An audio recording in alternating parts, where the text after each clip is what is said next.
विद्यार्थी जी, आप सब लोग कैसे हैं?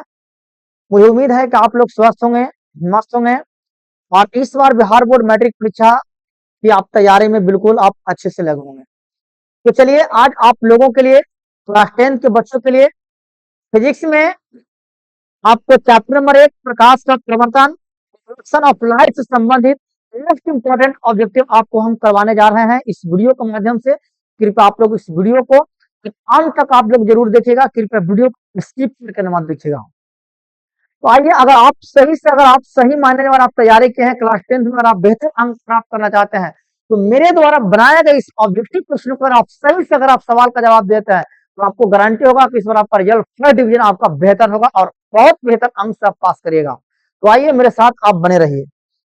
देखिए, आइए प्रश्न संख्या 1 क्या कह रहा है कि इस दर्पण में केवल आभासी प्रतिबिंब बनेगा। इस दर्पण में केवल आभासी प्रतिबिंब बनेगा। ऑप्शन है समतल, अवतल, उत्तल, समतल तथा उत्तल। इस प्रश्न का सबसे राइट ऑप्शन कौन सा होगा? ऑप्शन डी, समतल तथा उत्तल।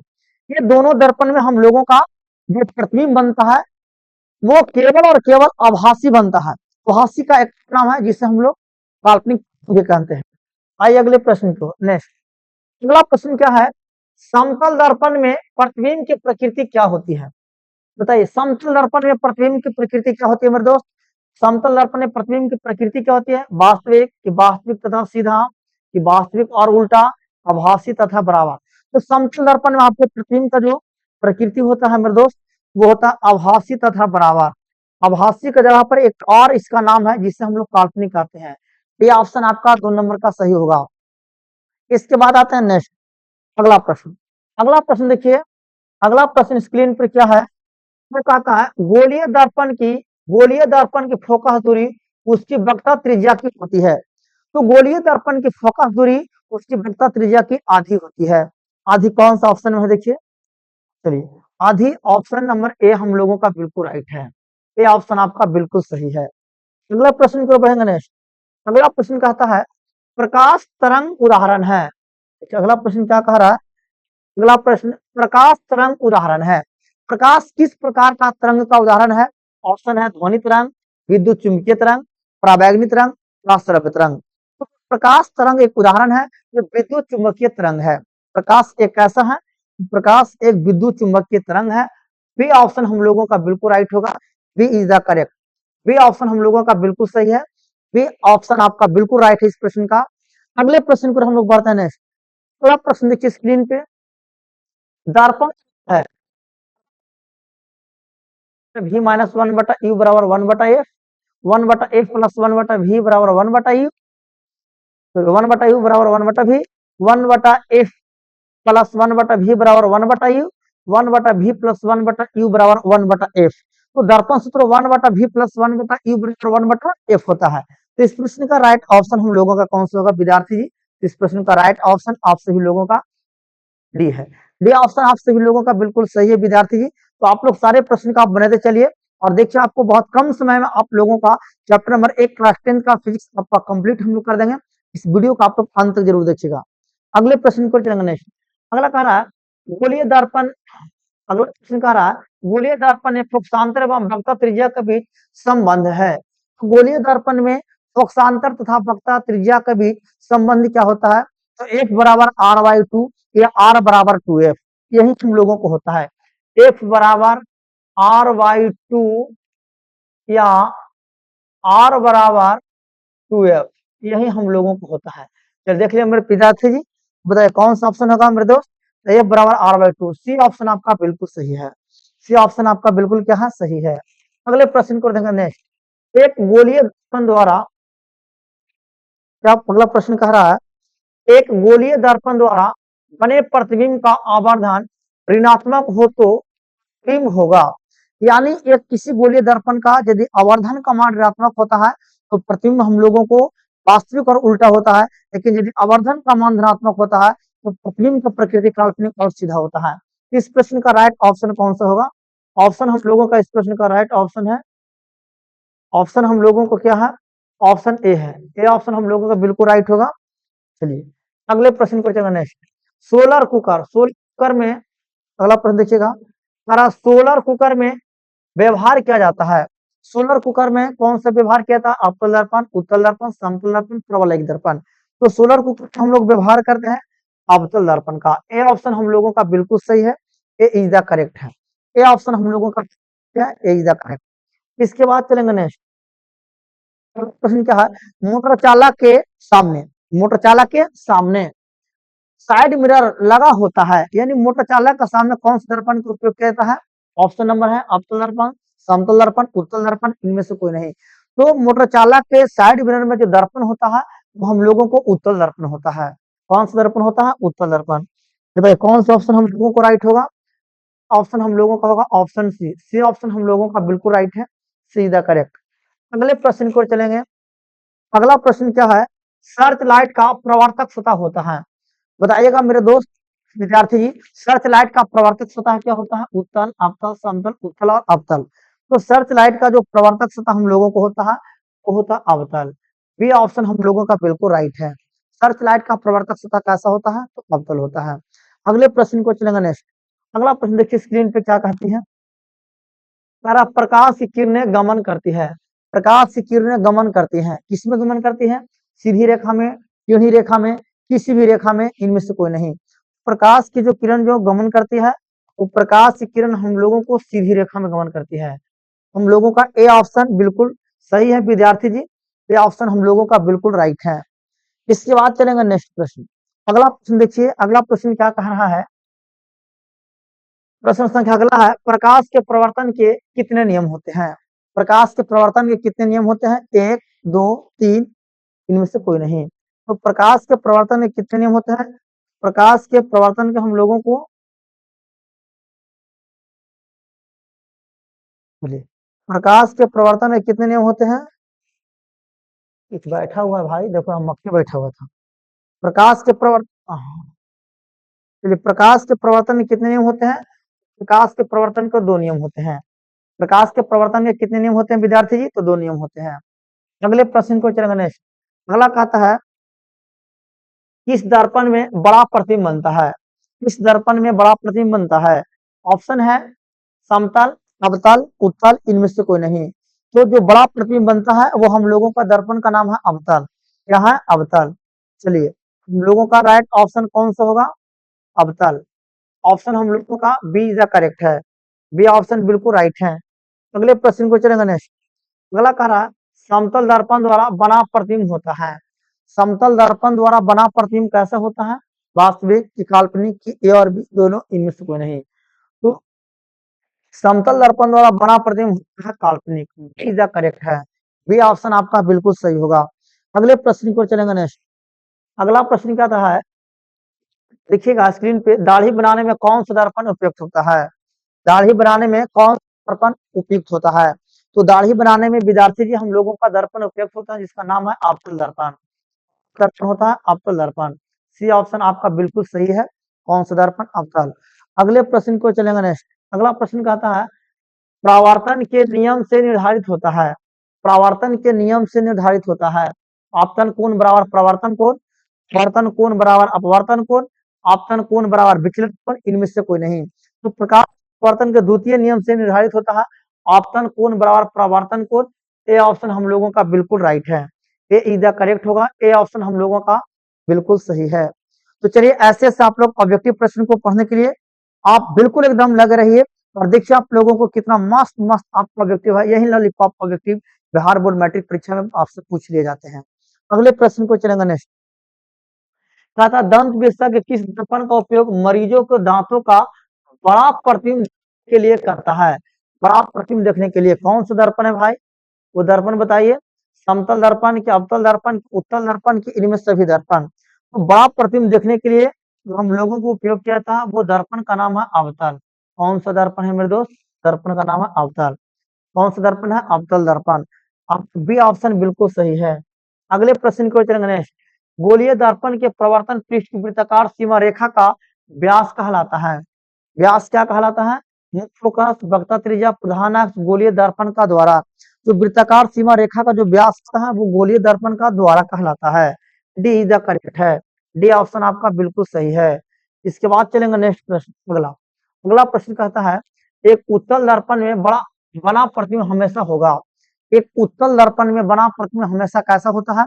एक उत्तल दर्पण में बना प्रतिबिंब कैसा होता है? वास्तविक और हासित। हासित का मतलब होता है छोटा। हासित का मतलब इसका हासित का मतलब क्या होता है? छोटा। और आवर्धित का मतलब क्या होता है? बड़ा। आवर्धित का मतलब क्या होता है? बड़ा। तो वास्तविक और छोटा, काल्पनिक और छोटा, वास्तविक और बड़ा, काल्पनिक और बड़ा। एक उत्तल दर्पण में बना प्रतिबिंब काल्पनिक और छोटा होता है। बना प्रतिबिंब कैसा होता है?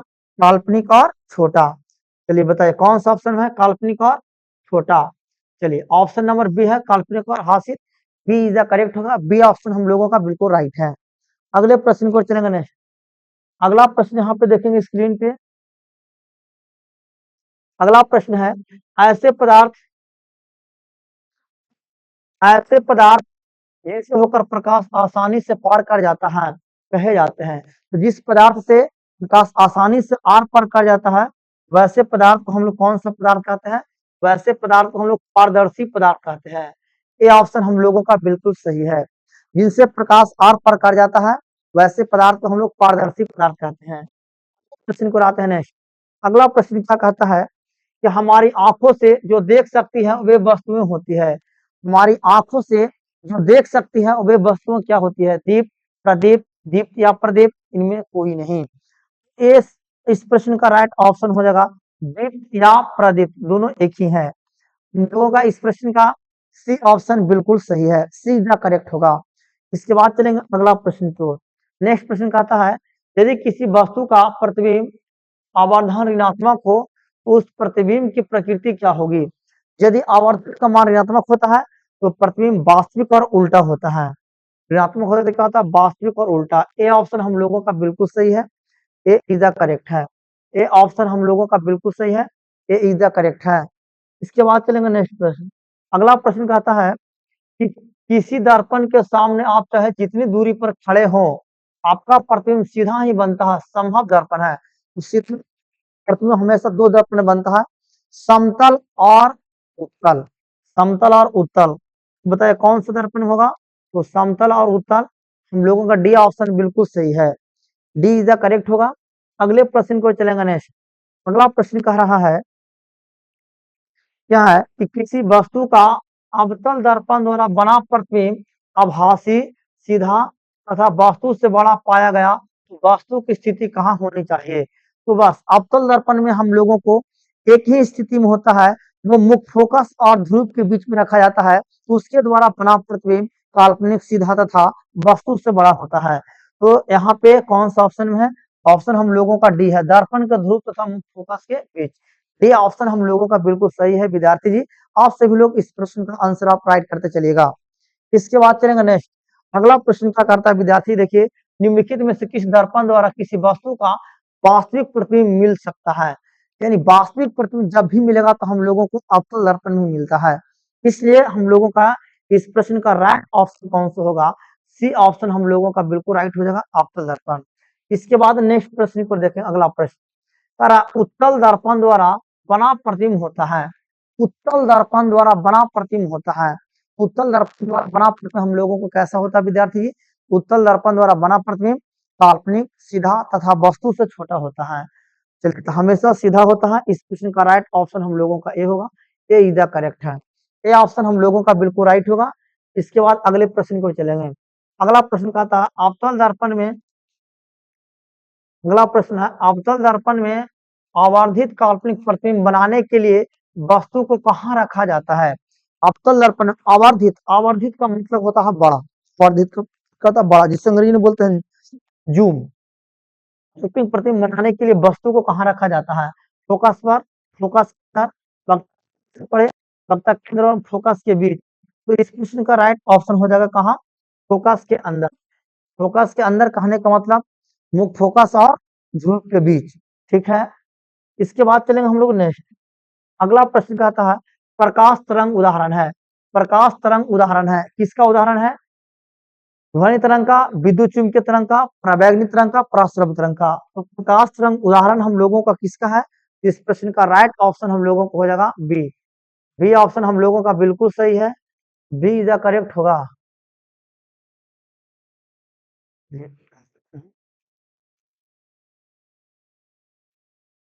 बी ऑप्शन हम लोगों का बिल्कुल राइट होगा। प्रकाश तरंग उदाहरण है किसका? विद्युत चुम्बकीय तरंग। प्रकाश तरंग उदाहरण किसका? विद्युत चुम्बकीय तरंग का है। इसके बाद नेक्स्ट प्रश्न देखते हैं विद्यार्थी जी। अगला प्रश्न क्या है? कहता निर्वात में, अगला प्रश्न कहता निर्वात में प्रकाश की चाल होती है। तो जी विद्यार्थी जी, निर्वात में प्रकाश की चाल 3 गुना 10 के पावर 8 मीटर पर सेकंड होता है विद्यार्थी जी, आप याद रखिएगा। तो यहाँ पे होगा 3 गुना 10 के पावर 8 मीटर पर सेकेंड। ए ऑप्शन हम लोगों का बिल्कुल राइट है, ए द करेक्ट। इसके बाद हम लोग चलेंगे विद्यार्थी जी अगले प्रश्न की ओर चलेंगे। नेक्स्ट अगला प्रश्न क्या है? देखिए स्क्रीन पे कहता है कि काल्पनिक प्रतिबिंब हमेशा, यानी जो प्रतिबिंब काल्पनिक बनता है वो हमेशा सीधा ही होता है, फिक्स होता है। काल्पनिक प्रतिबिंब हमेशा कैसा बनता है? तो सीधा बनता है। ए ऑप्शन हम लोगों का बिल्कुल राइट है, A is the correct. A option हम लोगों का बिल्कुल राइट है, ए इज द करेक्ट। अगले प्रश्न को चलेंगे हम लोग नेक्स्ट। अगला प्रश्न कहते हैं कि किसी वस्तु का आवर्धित काल्पनिक प्रतिबिंब बनता है। आवर्धित का मतलब बताए थे क्या विद्यार्थी जी? आवर्धित का मतलब होता है बड़ा।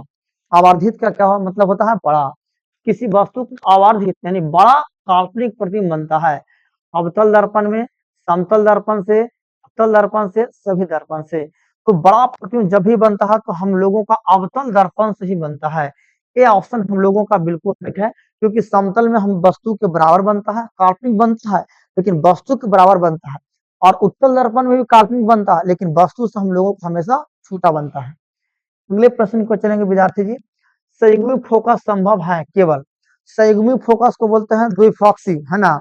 संयुग्मिक फोकस इसमें संभव है। तो संयुग्मिक फोकस जो हम लोगों का है विद्यार्थी जी, अवतल दर्पण में संभव है। बी ऑप्शन हम लोगों का बिल्कुल राइट होगा। कौन सा दर्पण होगा? बी ऑप्शन राइट होगा विद्यार्थी जी। अगला प्रश्न को चलते हैं नेक्स्ट।